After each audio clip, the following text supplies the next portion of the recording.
No പറയാൻ പറ്റുന്നില്ലേ? ജീവിതത്തിൻ്റെ നഷ്ടപ്പെട്ടു പോയ കുറേ വർഷങ്ങളോർത്ത് ഇപ്പോൾ ഏറെ ദുഃഖം തോന്നാറുണ്ടോ? എന്നെ സംബന്ധിച്ചിടത്തോളം നഷ്ടങ്ങളെന്ന് പറയുമ്പോൾ അത് പല വിധത്തിലാണ്. അതിലേറ്റവും അധികം റിഗ്രറ്റ് തോന്നുന്നത് നോ പറയാമായിരുന്ന പല സന്ദർഭങ്ങളിലും മൗനം പാലിച്ചു എന്നതോർത്താണ്. എന്നെ കേൾക്കുന്ന ആരെങ്കിലും ഇതുപോലെ നോ പറയാൻ സ്ട്രഗിൾ ചെയ്യുന്നവരുണ്ടോ? എങ്കിൽ ഒറ്റ കാര്യം ഞാൻ പറയാം. നിങ്ങൾ പറയുന്ന നോ കൊണ്ട് ഈ ലോകം അവസാനിക്കാനൊന്നും പോകുന്നില്ല. ഈ ഭൂമി പിളരുകയോ ആകാശം ഇടിഞ്ഞു വീഴുകയോ ചെയ്യാൻ പോകുന്നുമില്ല. അതുകൊണ്ട് വേണ്ട സ്ഥലത്ത് കൃത്യമായി ക്ലിയറായി നോ പറഞ്ഞോളൂ.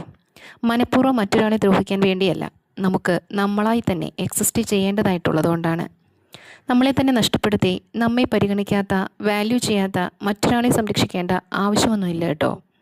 കേൾക്കുമ്പോൾ ചെറിയ കാര്യമാണെങ്കിലും ഈ നോ പറയാൻ പറ്റാത്തവർ അനുഭവിക്കുന്ന ആത്മസംഘർഷം ചെറുതൊന്നുമല്ല കേട്ടോ.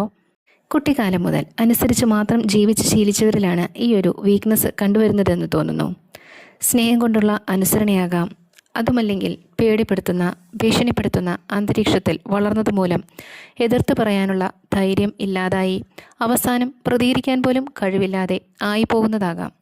പ്രതികരിക്കുമ്പോൾ വല്ലാത്തൊരു ആങ്സൈറ്റിയും ടെൻഷനും വിറയലുമൊക്കെ അനുഭവപ്പെടുന്നവരുമുണ്ട് കേട്ടോ. കുട്ടിക്കാലത്ത് പോലും ഇവർ അനുഭവിക്കുന്ന ആത്മസംഘർഷം ചെറുതല്ല. ക്ലാസ്സിലെ കുട്ടികളുമായി ഇടപഴകുമ്പോൾ ഇത്തരം കുഞ്ഞുങ്ങൾ വല്ലാതെ ഒറ്റപ്പെടുകയും മറ്റുള്ളവരാൽ ചൂഷണം ചെയ്യപ്പെടുകയും ചെയ്യാറുണ്ട്. മറ്റുള്ളവരുടെ ഇഷ്ടം കിട്ടാൻ വേണ്ടി അവരുടെ എല്ലാ ഡിമാൻഡുകൾക്കും നിന്നുകൊടുക്കുകയും അവസാനം ആവശ്യം കഴിയുമ്പോൾ അവഗണിക്കപ്പെടുകയും ചെയ്യുന്നു. ഈ കുഞ്ഞുങ്ങൾ ഏറ്റവും ദുരിതത്തിലാവുന്നത് പഠനവും കഴിഞ്ഞ് ഒരു ജോലിയിൽ പ്രവേശിക്കുമ്പോഴാണ്. നോ പറയാൻ പറ്റാത്തതുകൊണ്ട് അങ്ങനെ പറഞ്ഞാൽ അത് മറ്റുള്ളവർക്ക് വിഷമമാകുമോ എന്ന് ചിന്തിച്ച്, അതുമല്ലെങ്കിൽ ഞാനൊരു പാവമല്ല, ഭയങ്കരിയാണെന്ന് ഒപ്പമുള്ളവർ കരുതുമെന്ന് ഭയന്ന് ഒരു ഗുഡ് ഇമേജ് സർട്ടിഫിക്കറ്റിനു വേണ്ടി അവസാനം ഇക്കൂട്ടർ മറ്റുള്ളവരുടെ കൂടെ ജോലികൾ ഏറ്റെടുത്ത് ചെയ്യാൻ തുടങ്ങും.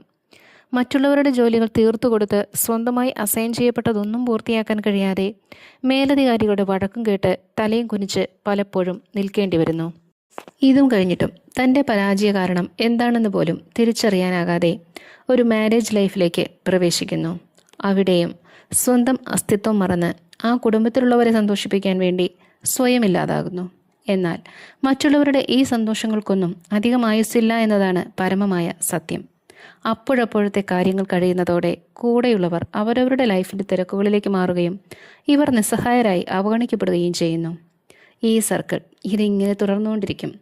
പലരും ഈ ഒരു കഴിവുകേട് തിരിച്ചറിയുന്നത് പോലും ഒത്തിരി പ്രായം ചെന്നതിന് ശേഷമായിരിക്കാം. സാരമില്ല, ഇനിയും തിരുത്താൻ സമയമുണ്ട്. ഒരു ദിവസം ഞാനായിട്ട് ജീവിക്കണമെന്ന് തീരുമാനിക്കുക. മറ്റുള്ളവരുടെ ടൈം ടേബിളിൽ ജീവിച്ചു തീർക്കേണ്ട ഒന്നല്ല സത്യത്തിൽ നമ്മുടെ ജീവിതം. പ്രത്യേകിച്ചും കരിയറിൽ പ്രവേശിച്ചു കഴിഞ്ഞാൽ എങ്ങനെ നോ പറയും എന്നതാണ് ഏറ്റവും വലിയ പ്രശ്നം. ഒന്നുമില്ല, നമ്മളുടെ വർക്ക് പെൻഡിങ്ങിലുള്ള സമയത്താണ് മറ്റൊരു വർക്ക് ഏൽപ്പിക്കുന്നതെങ്കിൽ തുറന്നു പറയണം, സോറി, ഞാൻ തിരക്കിലാണ്, എൻ്റേത് തന്നെ സമയത്തിന് തീരുമോ എന്നറിയത്തില്ല, എനിക്ക് തീർച്ചയായും നിങ്ങളെ ഹെൽപ്പ് ചെയ്യാൻ ആഗ്രഹമുണ്ട്, പക്ഷേ എൻ്റെ വർക്ക് കഴിഞ്ഞിട്ട് ടൈമുണ്ടെങ്കിൽ തീർച്ചയായും ഞാൻ നിങ്ങളെ സഹായിക്കാം എന്ന്.